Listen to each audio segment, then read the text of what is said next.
안녕하세요. 저는 경기도에 살고 있는 30대 중후반 여성입니다. 지극히 평범한 삶을 살던 저였는데 전 남편 때문에 하루아침에 막장 드라마의 주인공이 되어 있더라고요. 저는 현재 친정에서 5살 난 딸아이를 키우고 있습니다. 이혼할 때 이 험한 세상 어떻게 혼자서 어린 딸내미 키우겠냐고 진심으로 걱정해 주시는 분들도 계셨지만요. 무작정 이혼하지 말라며 오지랖 부리는 분들도 많았습니다. 웬만해서는 이혼하지 말고 꼭 참고 살지 그랬냐고 말씀하시던 분들은 결국 나중에 제 이야기를 듣고 나면 이혼 너무 잘했다고 박수를 쳐주십니다. 저도 남편이 그 짓만 안 했더라면 이혼까지는 안 하고 적당히 참고 살았을 것 같아요. 제 딸이 아빠 없이 크기를 바라지 않았으니까요. 하지만 그런 아빠를 딸 곁에 둘 바엔 한부모 가정이 낫겠다 싶었습니다. 사실 망설이다 사연 보내게 된 이유도 저도 사람인지라 제 이야기를 여러 번 하기 힘들기 때문입니다. 과거의 기억을 계속 끄집어내면 그때의 감정이 되살아나 너무 힘들어요. 전 남편과 사내 부부였기에 제 이혼은 더욱더 사람들의 관심 대상이었어요. 아직까지도 가까운 동료들 말고 그 외의 사람들에게 왜 이혼했냐, 딸 있는데 어쩌다 이혼했냐, 이런 말들을 가끔 들어요. 그래서 앞으로는 링크 보내주면서 제 사연이라고 간단하게 말하고 싶어서 이렇게 사연 보내게 됐습니다. 읽어주실지는 잘 모르겠습니다만 제 이야기 한번 솔직히 털어놓을게요. 앞서 말했듯이 저와 전 남편은 사내 부부였습니다. 남편도 저도 아주 평범한 회사원이었죠. 다만 저는 과장으로 승진할 때 남편은 여전히 평사원이었어요. 남편은 평소에 일과 명예에 대한 욕심 같은 건 그다지 없는 사람이었습니다. 그냥 주어진 일만 잘해내자 하는 스타일의 사람이라 승진을 욕심내거나 모험 같은 건 하지 않았던 거죠. 반면에 저는 남들 쉴 때 하지 않아도 될 일까지 더 많이 일했어요. 좋은 회사에 입사했으니 되도록 높은 곳까지 승진하는 게 꿈이었거든요. 그랬던 제 욕심이 결국 어린 나이에 과장까지 될 수 있게 만들었죠. 시어머니는 맛있다고 꽤 소문나 있는 한정식 집을 시아버님과 운영하고 계셨습니다. 남편 집안도 평범한 편이었는데 한 가지 너무 스트레스였던 게 있었어요. 결혼 전에는 몰랐는데 결혼 후 그 점이 엄청 두드러지더라고요. 바로 요즘 세상이 어떤 세상인데 시골 사람인 시모는 너무나 지독한 남아 선호 사상을 가지고 계셨습니다. 아가, 넌 다른 거 다 필요 없고 그냥 아들만 낳으면 돼. 네? 아들이 최고야. 지금은 잘 모르겠지? 근데 나중에 알게 돼. 안 그래요, 여보? 그렇지. 아무렴 아들이 최고지. 저는 만약 애를 낳아도 성별 상관없이 똑같이 사랑스러울 것 같아요. 그리고 아기 성별이 뭐 제 마음대로 되는 게 아니니까요. 시부가 평소에도 시모한테 잡혀 살고 있어서 그런지 몰라도 언제나 어머님 옆에서 듣기 좋은 맞장구만 치셨습니다. 옛날에 시모도 시집살이를 하도 많이 당해서 시부가 종종 그 긴 세월 죄스럽다고 아내 말을 전적으로 따르시는 분이었거든요. 반면에 맞장구를 치지 않고 항상 솔직한 의견을 말하는 제게는 시모가 가끔 눈을 흘기며 못마땅해 하셨죠. 얘야, 넌 어쩜 어른이 말하는데 그렇게 꼭 따박따박 네 의견을 덧붙이고 싶니? 어른들 말씀 떠받들고 그러려니 해야지. 마음가짐이 틀려먹었네. 아들 가지고 싶다고 온 가족이 성심껏 빌면 삼신할매가 어련히 건강한 아들 점 찍어줄 텐데 말이야. 네, 저희 시모는 시조부모님과 몇십 년을 함께 살아오신 영향 때문인지 연세보다 더 옛날 사람 같았어요. 그래서 저는 임신 준비할 때 겁도 살짝 났습니다. 나중에 제가 임신했을 때도 아이의 성별에 따라 차별하실까 봐서요. 시모는 같은 배에서 낳은 자식인데도 남편과 시누이에게조차 차별을 많이 하는 분이셨거든요. 제가 남편에게 은근히 그런 문제로 걱정하는 티를 내자 남편은 제게 오히려 앞서 생각하지 말라고 하더군요. 여보, 혹시 말야, 나중에 나 임신해서 아기 낳았는데 딸이면 미움받는 거 아니야? 에이, 우리 엄마 그러실 분 아니셔. 그리고 첫째는 아들 나올 거야, 걱정 마. 첫째가 아들일 걸 어떻게 확신해? 아직 낳지도 않았는데? 아, 엄마가 엄청 기도 다니시거든. 자긴 몰랐지? 헐, 그러니까 더 부담스럽네. 부담은 무슨, 걱정하지 마. 그냥 뭐 아들, 딸 하나씩 골고루 낳고 사는 거지. 하지만 결혼 생활 얼마 안 가 임신을 하면서 제가 걱정하던 것들은 곧 현실이 되더군요. 임신하고부터 시댁의 모든 관심은 뱃속의 아이 건강이나 제 건강이 아니었어요. 오로지 아이의 성별을 궁금해하더군요. 그날도 남편은 산부인과 진료를 혼자 받고 온 제 신경을 긁었어요. 아들이야? 아니, 공주님. 뭐야? 그러다 땅 꺼지겠다? 당신 그 한숨 무슨 의미야? 남편은 제게 혼자 병원 잘 다녀왔냐는 그런 말도 없이 다짜고짜 뱃속 아기가 아들이냐고 물었어요. 제가 딸이라 답하자 본인이 원했던 대답이 안 나와서인지 남편은 세상 깊은 한숨을 내쉬더라고요. 여자애라는 거지? 미치겠다. 미치겠다? 당신 그게 도대체 뭔 반응이야? 바쁘대서 나 혼자 병원 다녀왔어. 그럼 적어도 잘 다녀왔냐고 묻는 게 먼저 아니야? 어련히 당신이 잘 다녀왔겠지. 그니까 내 눈앞에 멀쩡히 서 있는 거 아니야. 아니, 첫애는 아들을 낳아야 하는데 우리 엄마 성격 알잖아. 에이씨, 나도 딸보단 같이 목욕탕 갈 수 있는 아들이 더 좋은데. 딸이든 아들이든 우리 자식인데 당신 어떻게 그따위로 한숨을 쉬냐는 거야. 당신 이러는 거 뱃속 아이가 모를 것 같지? 다 듣고 있어. 그리고 전에는 상관없다며. 수만 번 내쉰 거 가지고 거 되게 뭐라 하네. 당신 진짜 아무리 임산부라지만 너무 예민하다. 뱃속 아이가 뭘 알아듣겠어. 아무것도 안 들리고 아무것도 안 보이는데. 그리고 전에는 당신이 꼭 아들 낳을 것 같은 예감이 들어서 그랬던 거고. 지금 예민하게 만드는 게 누군데. 당신도 이러는데 어머님은 도대체 뭐라고 하실지 벌써부터 두렵다. 에휴. 그러길래 아들이면 얼마나 좋냐고. 딸은 나중에 또 낳으면 되잖아. 무식한 소리 좀 그만해. 아들, 딸 내가 뭐 골라서 임신하는 건 줄 알아? 너 학교 다니면서 성교육 받기는 했어? 말이 그렇다는 거지 왜 화를 내? 좀 속상해서 한마디 한 거 가지고 서방한테 무식하다고 말한다고? 말 좀 조심해. 너 우리 엄마 앞에서 그런 말 하면 큰일 나. 너나 임산부 앞에서 말 가려서 해. 그럼 우리 엄마는 뭐 가만 계시겠니? 배는 점점 더 불러오고 몸은 너무 불편한데 남편은 너무나 제 편이 아니더라고요. 애아빠 될 사람이 하다못해 저희 애기 편도 아니었고요. 그렇게 저는 대판 싸우고 남편과 각방을 썼습니다. 그즈음 안 그래도 배가 불러오니 시모 역시 아기 성별을 집요하게 캐물으셨거든요. 남편과 시모가 나란히 저를 쪼아대니 온 세상 정내미가 뚝 떨어졌어요. 이상하다. 이제 의사가 은근히 말해줄 텐데 아직도 애기 성별 정확히 모르니? 네, 어머님. 참나, 너가 나한테 말해주기 싫은 건 아니고? 안 되겠다. 다음 진료 때는 내가 병원에 따라가마. 아들인지 딸인지 내가 직접 두 눈으로 확인해야겠어.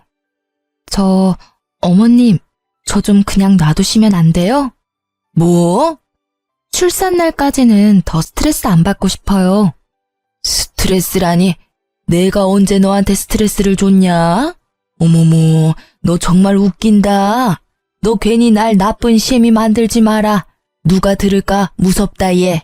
어머님 저한테 매번 전화하실 때마다 아들인지 딸인지 물어보셨잖아요.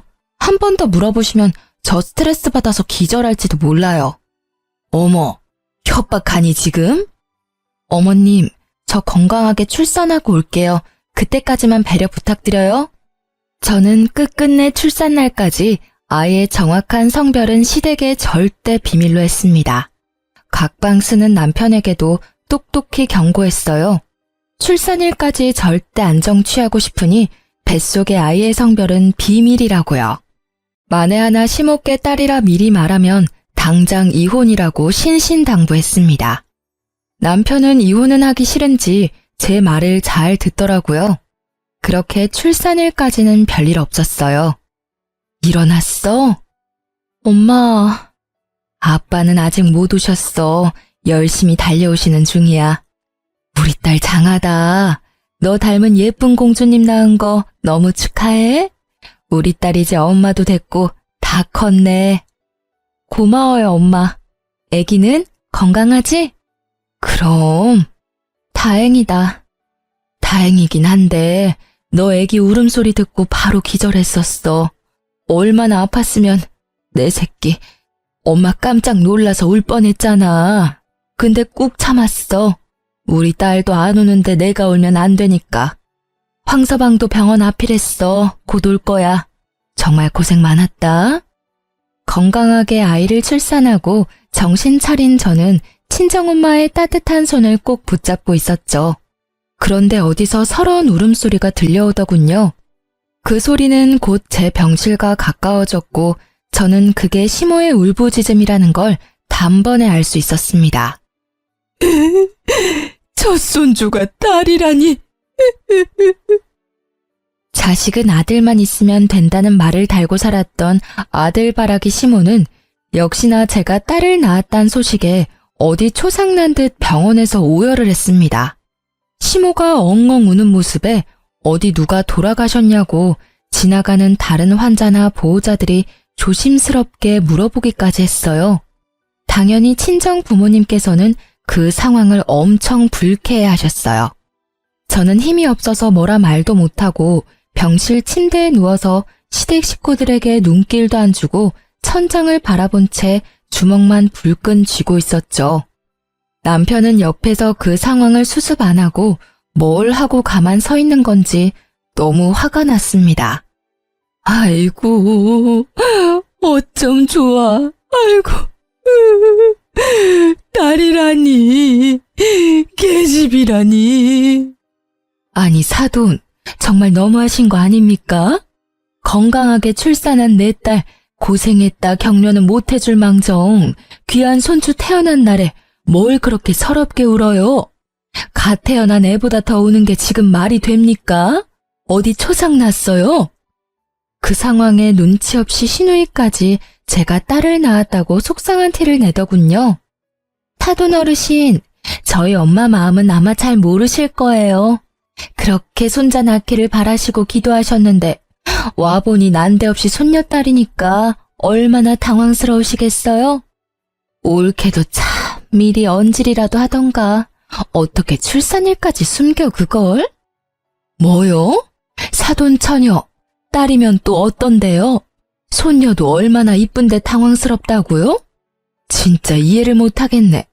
계속 그렇게 우는 소리 하면 저희가 뭐가 됩니까?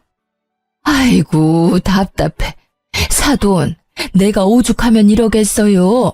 그렇게 아들만 낳아달라고 부탁을 했는데 그게 어렵습니까? 대단한 며느님께서 괘씸하게도 뱃속에 애가 여자인지 남자인지 출산일까지 말을 안 해서 이 사단이 났잖아요. 아이고 어쩌냐? 왜 하필 첫째가 딸이야? 환자분 아직까지는 안정 취해하니까 조용히 해주세요. 그리고 병실에서 이렇게 소란스럽게 하시면 안 됩니다.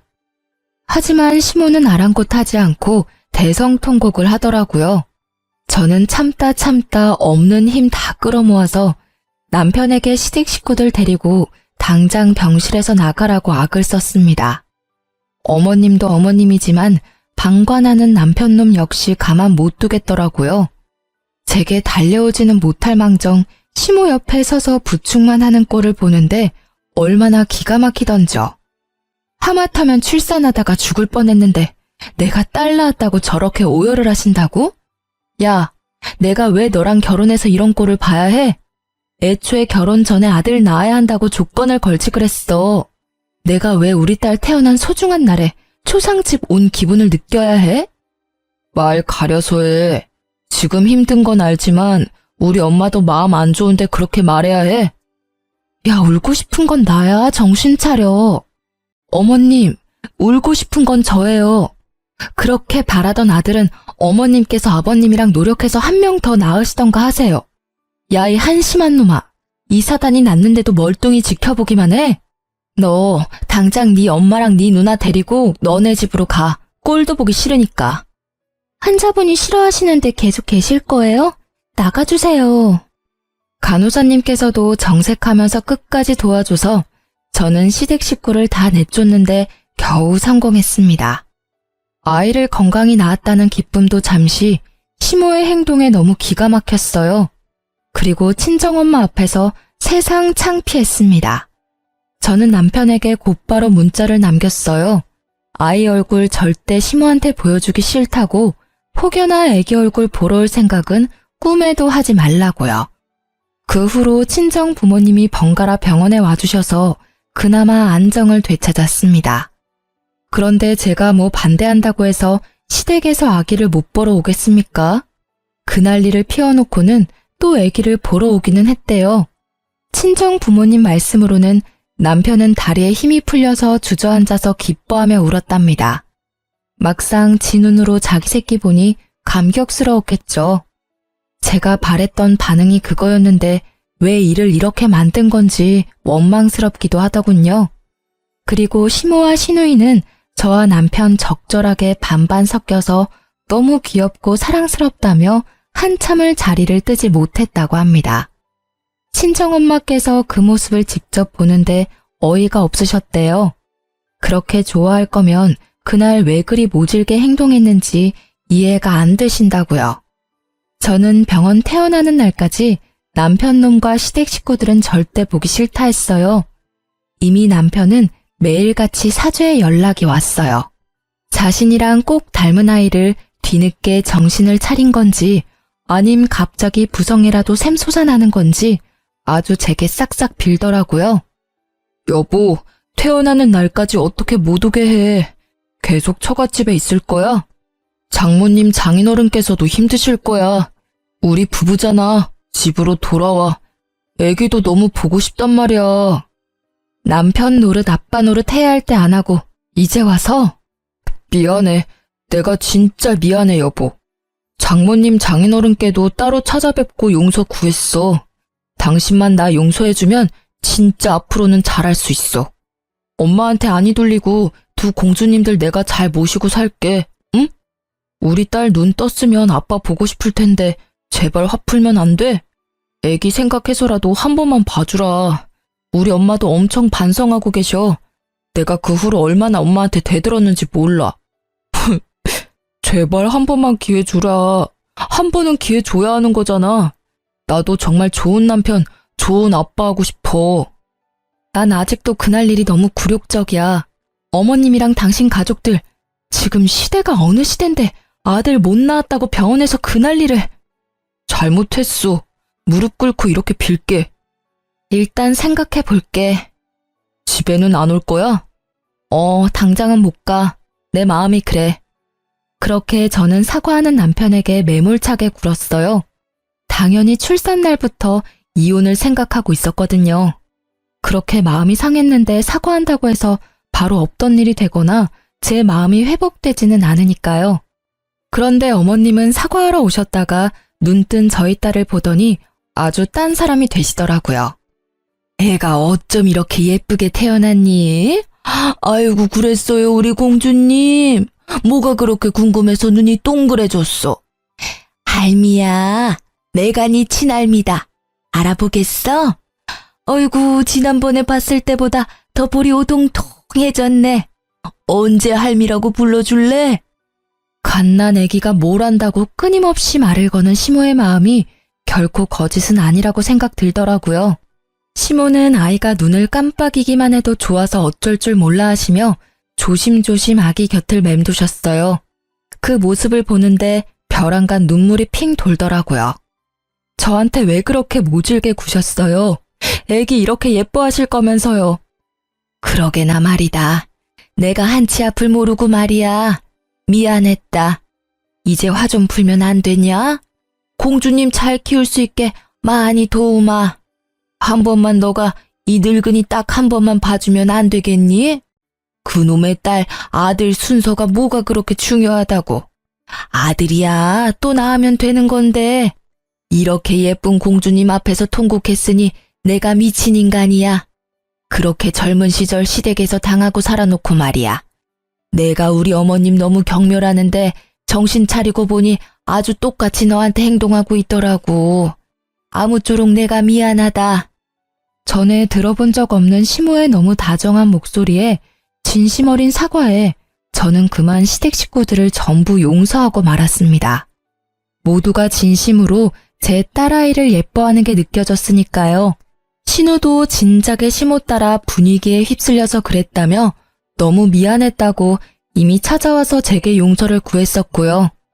친정 부모님께도 이미 마음이 어느 정도 풀리셔서 이제 제가 선택하라고 해주셨어요.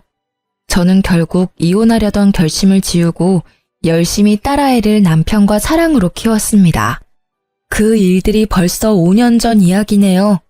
그때는 제가 나중에 남편과 시모 그리고 시누이에게 뒤통수를 맞으리라고는 상상도 못했었습니다.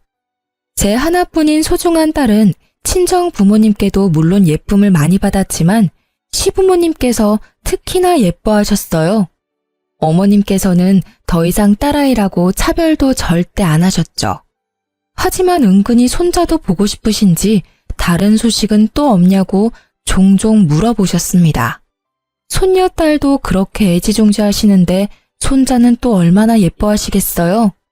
저도 한 명 더 낳고 싶었지만 당장은 육아휴직이 끝나고 회사에 다시 복직해야 했고 하나로도 좀 버거워서 둘째 계획은 조금 미루고 있었습니다. 그러다 첫째가 어느 정도 자라니 마음의 여유가 생기더군요. 남편은 연차가 쌓여 연봉 협상도 새로 하고 저도 과장까지 진급하니 이제 둘째를 마음 놓고 가져도 되겠다 싶었어요. 그런데 막상 계획이 생기고 남편과 노력했지만 이상하게 아이가 안 생겼어요. 꼭 아들을 가지고 싶다기보다 딸이든 아들이든 상관없이 둘째를 만들고 싶었던 건데 임신이 너무 안 되니까 걱정이 되더라고요. 고심하다 산부인과에 갔는데 제 자궁 상태가 안 좋다는 의사의 소견을 받게 됐습니다. 여보, 나 더 이상 임신은 힘들 것 같대. 우리 어떡해? 그게 무슨 소리야? 저는 둘째를 못 가진다는 슬픔도 물론 엄청났지만 여자로서도 끝난 것 같다는 마음도 괜시리 들어 엄청 우울했어요. 정말 위로받고 싶었는데 제게 은근히 쌀쌀맞게 대하는 시댁 식구들과 남편의 태도에 또 한 번 상처를 받았습니다. 당신 말이야, 나랑 결혼한 이유가 뭐야? 아니, 어머님 아버님께서 우리 결혼 허락한 이유가 뭐야? 나 무슨 애 낳으려는 도구로 들이신 거야? 아니잖아. 근데 어떻게 나 애 못 낳는다는데 내가 아프다는데 위로는커녕 다들 사람 취급을 안 해? 내가 무슨 잘못을 했다고? 잘못을 안 했어? 당신이? 진짜 몰라서 물어? 당신이 평소에 몸 관리를 잘했어야 하는 거 아니야. 그러게 애 낳고 내가 좀 쉬라고 했었잖아. 말 안 들은 건 당신이야. 워킹맘 뭐 아무나 해? 기어코 과장까지 달더니 자기 몸 관리는 엉망진창. 나는 태어나지 못한 우리 아들이 너무 불쌍해. 내가 그렇게 노력한 이유가 뭔데? 다 우리 가족을 위해서였잖아. 둘째까지 키우려면 네 월급 내 월급 해도 택도 없으니까. 너가 적게 버니까 나라도 더 벌자고 생각했어. 그게 그렇게 잘못한 거야? 꼭 그렇게 내 가슴에 비수를 꽂아야겠어? 지금 당신만 슬퍼? 나는 안 슬프겠어? 이제 네 몸 아픈 걸 내 월급 탓하는 거야? 너 잘났다. 지겨워 정말. 제가 속상한 마음을 토해냈지만 남편은 여전히 냉담했고 이제 사과도 안 하더군요. 결국 저희는 그렇게 별거 아닌 별거를 하게 됐습니다. 저희는 같은 회사라도 제가 진급하면서 다른 부서로 옮겼거든요. 회사에서 얼굴 보기도 힘든데 남편은 툭 하면 시댁에서 자고 온다고 일방적으로 연락이 왔어요. 저는 저대로 상처받아서 그런 남편을 내버려뒀어요. 그나마 시누이와 시모께서는 더 이상 저를 예전처럼 구박하거나 긁지는 않으셨어요. 같은 여자라서 저를 남편보다 이해해 주시나 싶었어요. 예전같이 아들 타령도 절대 하지 않으셨습니다. 그러다 저는 결국 남편에게 먼저 손을 내밀기로 생각했습니다. 시간이 지날수록 딸아이가 아빠는 왜 따로 사냐고 묻기 시작해서요. 눈에 넣어도 안 아플 제 소중한 딸을 위해서 남편과 더 늦기 전에 관계를 회복하고 싶었어요. 물론 남편이 여전히 미워 죽겠는 건 변함없었습니다. 하지만 아내로서 말고 엄마로서 가정을 지키고자 했어요. 딸은 아빠가 집에 오지 않자 주말 중 하루는 남편을 보러 시댁에 가서 자고 왔습니다. 어련히 시부모님께서 손녀를 잘 챙겨주시는 걸 알지만 그래도 딸이 뭐 하는지 궁금해서 전화를 하고는 했어요. 전화 안 해도 된다. 아주 잘 지내고 있단다. 걱정하덜덜 말어. 아빠 얼마나 보고 싶었으면 애가 바로 안기더라. 애도 아빠랑 노느라 바쁘니까 이렇게 자주 전화로 안 물어도 된다. 알겠니?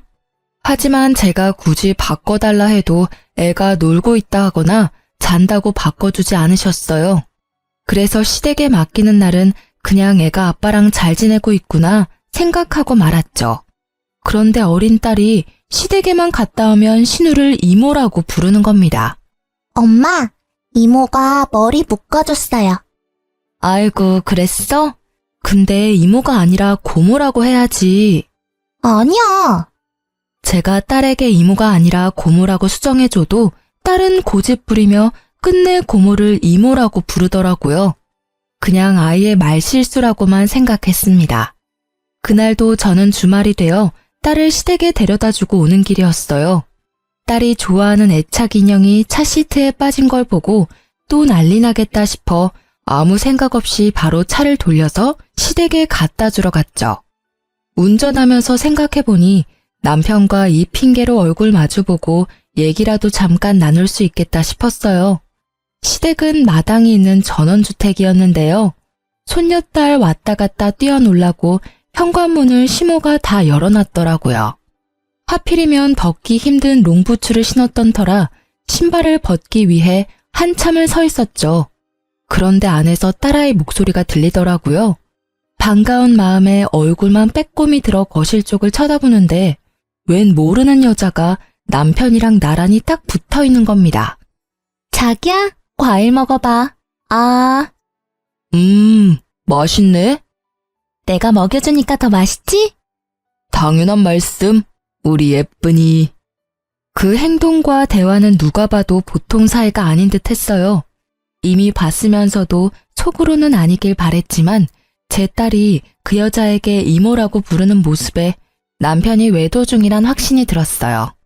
어디서 몰래 바람 피는 것도 아니고 남편 놈이 작정하고 시댁에서 심지어 내 딸 앞에서 상간녀랑 히히덕거렸다는 사실에 화가 머리끝까지 났습니다.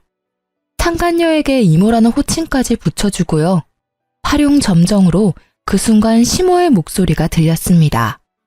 이제 우리 시은이가 이모 말고 엄마라고 부르는 습관을 들여야 할 텐데.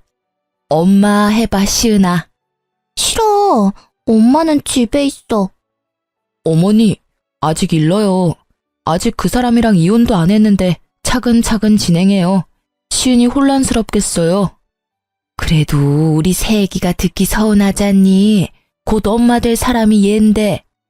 어머님, 저는 괜찮아요. 저 금방 신이랑 친해질 자신 있어요. 이렇게 저를 잘 따르잖아요. 엄마라고 금방 불러줄 거예요. 그치, 시은아? 그 장면에서 저는 피가 거꾸로 솟는다는 기분을 잘 알게 됐습니다. 살면서 그렇게 분노해 본 적 없었거든요. 당장 시댁 들어가서 다 엎고 싶더라고요. 하지만 어린 딸에게 평생 그 장면이 트라우마로 남을지 모르겠다는 생각도 들더라고요. 또 제가 방금 보고 들은 것 외에는 제게는 남편의 외도에 대한 아무런 정보도 증거도 없었으니까 저는 그대로 물러날 수밖에 없었어요. 이를 꽉 깨물고 겨우 참아서 시댁을 빠져나왔죠. 저는 곧바로 비싼 돈 주고 흥신소에 의뢰했습니다. 아주 사소한 것부터 결정적인 것까지 상간녀 정보와 남편의 행적들을 탈탈 털어서 증거를 차곡차곡 수집했어요. 그리고 둘이 어떻게 만나게 됐는지도 알아봐 달라고 했죠. 돈이 있으니 세상 참 못 알아볼 게 없더라고요. 제게 돈이라도 없었으면 어쩔 뻔했나 싶었습니다. 상간녀는 꽤 유명한 헤어샵의 수석 디자이너였습니다. 저는 우선 상간녀부터 참교육하려고 그 샵의 원장에게 비싼 돈을 주고 예약을 했습니다. 제가 시술 받으러 가니 상간녀의 표정이 일그러지더라고요. 제 얼굴은 모를 줄 알았는데 어떻게 알고 있었나 봅니다. 정확하지는 않지만 저는 웃으면서 상간녀가 들리게 원장에게 말했습니다. 원장님, 제 남편이 바람을 피고 있는데요. 제가 곧 그 상간녀 참교육시키러 갈 거거든요. 그러니까 머리 예쁘게 좀 해주세요. 네, 고객님 진짜 잘 오셨어요. 저만 믿으세요. 제가 진짜 끝장나게 우아하고 고급스럽게 해드릴게요. 마음 단단히 먹으셔야 해요. 원장은 신나서 상간녀 흉을 보더라고요. 그러자 상간녀는 묘한 눈빛으로 저희 쪽을 힐끔거렸습니다. 그런데 저기 저 디자이너는 내가 어디서 뵌 것 같은데 낯이 많이 익네요? 혹시 저희 어디서 봤던가요? 네? 아니요, 초면입니다. 제가 좀 많이 흔하게 생겼어요. 상간녀의 반응을 보니 상간녀는 틀림없이 제 얼굴을 아는 듯 했어요. 원장의 시술이 끝날 때까지 상간녀는 본인 손님에게 실수할 만큼 제게 온 신경이 쏠린 듯 했어요. 아, 죄송합니다. 뜨거우셨죠? 아니, 오늘 왜 그래 너? 정신 어디다 두고 왔어? 오늘 좀 일찍 퇴근해도 될까요? 몸이 안 좋아서요. 실수를 타박하는 원장에게 몸이 아프다며 미꾸라지처럼 빠져나갈 궁리를 하더라고요. 그걸 저는 가만둘 수 없었죠. 원장은 제게 복수 잘하라며 정말 예쁘게 시술을 해주고 있었고 저는 대뜸 벌떡 일어나서 상간녀에게 다가갔어요. 아직 안 끝나셨는데? 고객님, 혹시 화장실 가고 싶으세요? 원장이 부르는 소리를 무시하고 저는 상간녀에게 다가가 물었어요. 어때요? 네? 엄청 예쁘세요. 저희 원장님 정말 잘하시죠? 그럼 이건 어때요? 저는 상간녀의 뺨을 있는 힘껏 내리쳤습니다. 고객님, 왜 이러세요? 상간녀는 그러고도 한참 아무 말을 못하더라고요. 그녀만 뺨 맞은 이유를 알고 있으니 원장은 자기 직원 보호하겠다고 감싸더군요. 웅성거리는 소리는 전부 저를 향해 있었습니다. 뭐야? 저 여자 갑질하는 거 아니야? 직원 뺨을 갑자기 왜 때려? 얼른 경찰 불러야. 저는 그때 모든 사실을 폭로했습니다. 나쁜 건 제가 아니라고요. 너 내 남편이랑 바람난 것도 모자라서 감히 내 딸까지 뺏어가려 해? 네가 인간이야? 이 욕정의 눈이 먼 짐승아. 이렇게 번듯하고 멋있는 샵에서 일하면 뭐하니? 네가 인간이 덜 됐는데. 상간녀는 제 말이 끝나자마자 울면서 무릎 꿇고 싹싹 빌더군요. 언니, 잘못했어요. 여기서 이러지 마세요, 네? 가게 피해주지 말고 나가서 이야기하면 안 될까요? 언니라니 누가 네 언니야. 가증스러워, 더러워. 피해? 네 입에서 나올 말이야 그게? 내 인생에 피해준 건 어떻게 보상할 건데? 사모님, 제가 다 말씀드릴게요. 제발요. 나가주세요. 손님, 아까 말씀하셨던 바람났다는 여자가 저희 직원인가요? 네, 그래서 내가 여기까지 비싼 돈 주고 시술 받으러 왔죠. 소란 피워서 죄송해요. 오늘은 일단 갈게요. 너 내 남편한테 연락하지 말고 가만히 쥐 죽은 듯이 내 연락 기다려. 그렇게 상간녀 쪽만 주고 나오려고 했는데 상간녀는 울면서도 저를 끝까지 따라오더군요. 제발 하라는 대로 할 테니 제 직장만 건드리지 말아주세요. 여기 다시는 찾아오지 말아주세요. 제발 어디도 소문내지 말아주세요. 그러면 제가 다 협조할게요. 네? 너 지금 나한테 명령하니? 협박해? 부탁드리는 거예요. 정말 여기 제 전부예요. 너도 내 전부를 가져가려고 했잖아. 내 남편이랑 같이 내 딸 훔치려고 했잖아. 그건 진짜 죽을 죄를 지었어요. 제가 잘못했습니다. 사모님, 한 번만 부탁드릴게요. 그리고 이어지는 상간녀의 말을 듣고 저는 한동안 벙쪘어요. 남편과 상간녀는 시모를 통해서 처음 만났다고 합니다. 그 한정식 집 저희 원장님께서 단골이셔서 자주 저 데리고 가주셨어요. 어머님, 아니, 한정식 사장님께서 저한테 따로 전화번호 물어보셨는데 밥 먹으러 오라고 연락이 자주 왔어요. 그렇다 할 가족도 없고 너무 포근했어요. 가족이 그리워서 저한테 잘해주는 그 사람이랑 어머님 거절하지 못했어요. 죄송합니다. 그러니까 저희 시모께서는 제가 더 이상 애 못 낳는다고 하자 손수 새 며느리감을 찾으신 거예요. 상간녀에게도 대놓고 손자 낳아줄 새 며느리감 찾는다고 했대요. 손자만 낳아준다면 평생 잘해주겠다고요. 그 엄마의 그 아들이라고 그렇게 시모가 소개시켜준 새 여자와 새 출발하겠다고 조강지쳐 버릴 계획이었던 남편이었네요. 괘씸하게도 시댁과 남편은 저 빠질 생각이었대요. 저 이제 다 말씀드렸으니까 더 이상 여기 안 찾아오실 거죠? 내가 왜 네 말을 들어줘야 하니? 뭐 하긴 나한테 위자료 주려면 너 열심히 일해야겠다. 저 뭐든 다 할게요. 제 커리어만 건드리지 말아주세요. 네? 자기 커리어는 소중하고 남의 인생은 소중하지 않은지 어이없는 상간녀의 태도에 저는 재밌는 계획을 세웠습니다. 너 방금 뭐든 다 한댔지? 네, 뭐든요. 저는 회사 미팅 시간에 상간녀를 초대했습니다. 지금 생각해보면 저까지 회사 잘릴 위험이 있던 거였는데 그때는 복수에 눈이 멀고 정말 절박했었나 봐요. 상간녀는 아무것도 모른다는 얼굴로 저희 회사에 찾아와서 남편 이름을 대며 남편을 찾았습니다. 황주성 씨 어디 계세요? 누구세요? 황주성 씨 여자친구요.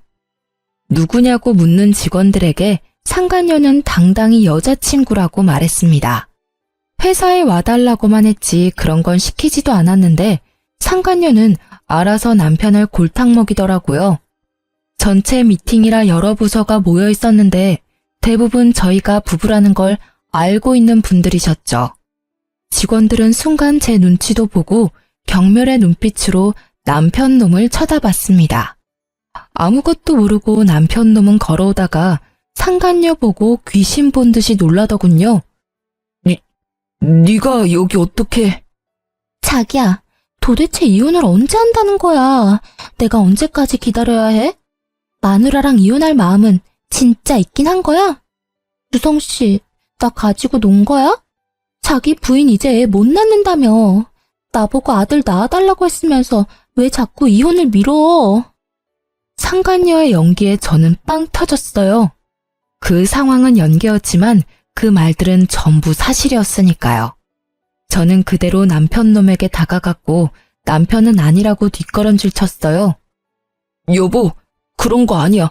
누가 좀 저 미친 여자 당장 나가라고 해요. 난 모르는 여자거든요. 모르는 여자라니 섭섭하겠다. 네 애인이잖아.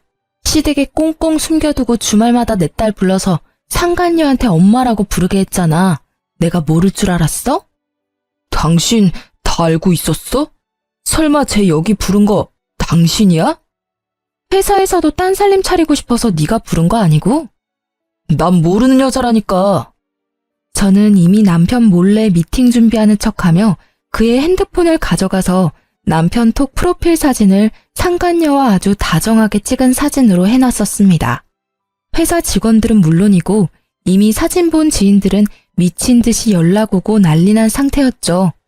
남편 놈에게 핸드폰을 돌려주니 경악하더군요. 야, 진짜 이게 다 네가 벌인 짓이야?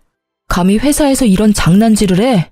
사진도 바꿔놓고 아주 나 엿먹으라는 거지? 아니, 이건 내가 벌인 짓이 아니라 네가 내 뒤에서 벌인 짓이지. 바람핀 것도 모자라서 감히 내 딸 시은이까지 나한테서 뺏으려 했어? 저는 업무 파일을 들고 그 모서리로 기분 나쁘게 남편 놈의 머리를 콩콩 찍어줬습니다. 당장 아작내고 싶은데 내가 너보다 직급이 높아서 참는다. 과장이라 참는 거야. 황주성 사원, 빨리 저 여자 데리고 나가. 회사 분위기 엉망으로 만들지 말고. 남편 놈은 분해서 어쩔 줄 몰라 하며 개거품 무는 모습에 저는 너무 통쾌했습니다. 야, 네가 어떻게 이래? 쪽을 줘도 이렇게 주냐? 저는 침착한 반면에 남편이 발악을 하니 주변 남자 사원들은 저를 보호해주더군요. 뒤늦게 나타난 부장은 회사에서 이게 무슨 짓이냐고 상간녀 데리고 나가라고 남편에게 소리쳤어요. 남편에게 회사에서도 조치를 취하겠다고 일침을 날리셨죠. 물론 저도 어느 정도 징계는 받을 거라 생각했습니다. 그렇게 울그락불그락 하는 남편에게 상간녀는 머리에 꽃다네처럼 팔짱을 끼자 남편은 상간녀의 뺨을 내려치고 씩씩거리면서 나갔어요. 상간녀는 제게 아련한 눈빛으로 이 정도면 됐냐고 묻는 듯 했습니다. 그 후로 남편은 불륜으로 큰 무리를 일으켜 권고사직 권유받았어요. 왜 과장이 벌인 일에 본인이 피해받아야 하냐고 남편은 부장님이랑 싸웠답니다. 부장님이 남편한테 바람을 과장이 피웠냐고 역으로 질문하셨대요. 그러자 전 남편 놈은 한마디도 대답 못했다고 하더라고요. 바람 핀 놈이 더 성낸다며 부장께서 더 회사 어지럽히지 말고 알아서 퇴사하라 하셨습니다. 남편 놈은 정말 가관인 게 제 발로 퇴사해놓고 상간녀 직장에 가서 똑같이 난동을 부렸대요. 왜 자기 배신했냐고요. 소문 들어보니 상간녀는 참지 못하고 맞서서 당신 때문에 상간녀 소송당해서 위자료 물어야 한다고 개싸움을 했다고 합니다. 제가 다녀간 후로 그 샵의 원장이 상간녀 일 잘한다고 쉬쉬하려고 했다는데 그 일로 결국은 상간녀는 샵에서 잘렸다고 합니다. 둘 다 자업자득이죠. 저는 상간녀가 그나마 제게 협조를 잘해줘서 이혼 소송도 이기고 위자료를 받았어요. 양육권도 당연히 제가 가지게 됐습니다.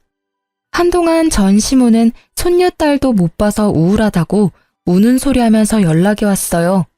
그 사단을 만든 게 본인이면서 다시 합치라고 하는 전 시모의 말에 어이가 없었습니다. 내가 요즘 일도 손에 안 잡혀. 우리 공주 못 본 지 너무 오래됐잖아. 너희가 이혼했어도 우리는 여전히 가족이잖아. 응? 가족이요? 쓸모없어지니 뒤통수 치고 버리라고 한 게 가족인가요? 어머님 참 뻔뻔하시네요. 저희 가정 풍비박산 난 데에는 어머님이 가장 공 크시잖아요.